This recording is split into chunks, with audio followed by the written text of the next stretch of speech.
Hi friends, this is Ray from Honeycut Bees. Let me show you how I configure my hives for the winter months here in South Carolina.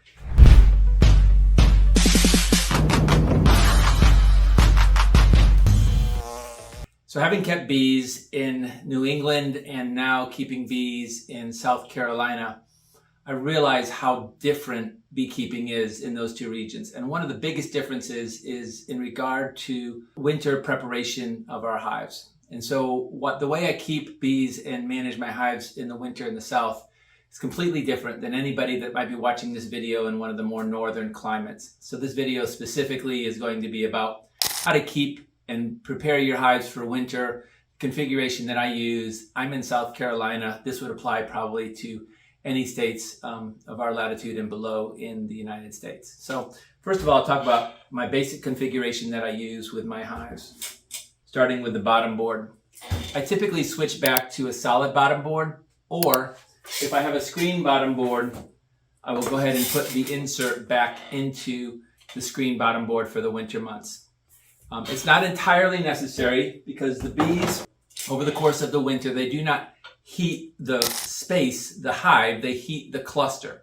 But it does help with wind. And the other reason why I go with the solid bottom board has nothing to do with heat, but it has everything to do with using oxalic acid vaporization. That if I have a screen bottom board and a lot of that vapor escapes out of the hive when I treat the hives with oxalic acid vapor. And so by putting the solid bottom board in, the treatment is going to be much more effective.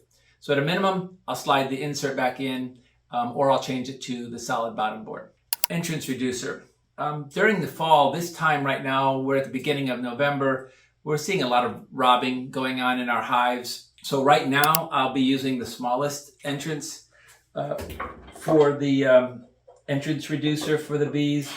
The very smallest one right here. But pretty soon, probably around December 1st in South Carolina, I will switch to the larger entrance for two reasons. Number one, a little bit more ventilation inside of the hive. I want to be careful that moisture doesn't build up in my hives. I'll talk more about that in a moment. And then the second reason why I will go with the larger entrance is the population is going to be decreasing over the course of the winter, and a lot of bees are going to be dying off. I want the worker bees to be able to drag out the dead bees out of the hive on warm days in the winter here in South Carolina. And this small entrance sometimes is just a little bit too small for that. So I will use the larger entrance so that they can remove the dead bees and so that they don't pile up inside of the hive. I use all 8-frame equipment in my apiary. All of my hives are 8-frame. Try to stay consistent with everything that I do. And I overwinter almost all of my hives the same way, with one deep and one medium. Ideally, I'd love the medium to be full mostly of full super of honey. And so this is my basic kind of configuration. So if I have more supers on, like when I'm doing my hives in the spring, I go deep, and then everything on top of that is all mediums. And so some of my hives might still have 2 mediums on them because there's still brood up there or honey up there. But this is my basic configuration. And usually by December, all of my hives, I'm able to reduce them down to 1 deep and 1 medium. And that's what I like to have for the winter. So the other thing that I do over the course of the winter is this. I purchased these vented inner covers from Honey Run Apiaries. And they have a little notch here for an additional entrance and for ventilation on the front. They come with a styrofoam insert on the side if you'd like to try to close off all these vent holes in the winter. I rarely use that, but I use this as my feeding tray in the winter. Actually, I leave this on all year round. In the summer, it provides excellent ventilation for the bees. And then in the winter, it makes a beautiful little feeding tray here for me. And so what I'll do for the months of, over the winter months, is I put 4 additional holes in here for ventilation because I'm going to be closing this off. And the reason I'm going to be closing it off is I use these Hive Alive fondant patties. And the way you use these is you simply cut out a circle about the size of the Hive Alive logo on the front, and then you just lay that down. Now, you can lay this down right on top of the frames just like that. But if you do that and you're using a traditional inner cover, you'll see that it's riding up. And so you have to use a shim like a 1-inch shim all the way around here, and then put the inner cover on top of that. So I don't do that. What I like to do is use these ventilated inner covers, and I like to keep both entrances in the front so that I can keep an eye on robbing should that become a problem. Then I take this Hive Alive patty and I simply put it over the center hole there, and then I can continue to feed the bees up here throughout the course of the winter without disturbing anything down below.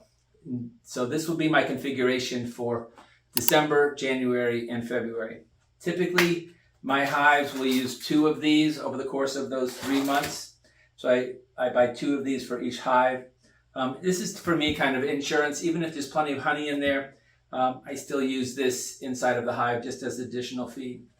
But again, I want to have some ventilation inside of the hive. So using the larger entrance on the entrance reducer and using this with a couple of additional holes allows some of the moisture to be removed from inside of the hive. And so this is my basic configuration over the course of the winter. Now, if we're having a unusually cold month or week in South Carolina, temperatures are going to be super cold. If I'd like to try to reduce the ventilation, I'll do one of 2 things. I can still leave the fondant patty in with the styrofoam, and that will work fine, and this will help reduce the ventilation. And I can also tape up these inner holes as well if I want to reduce the ventilation.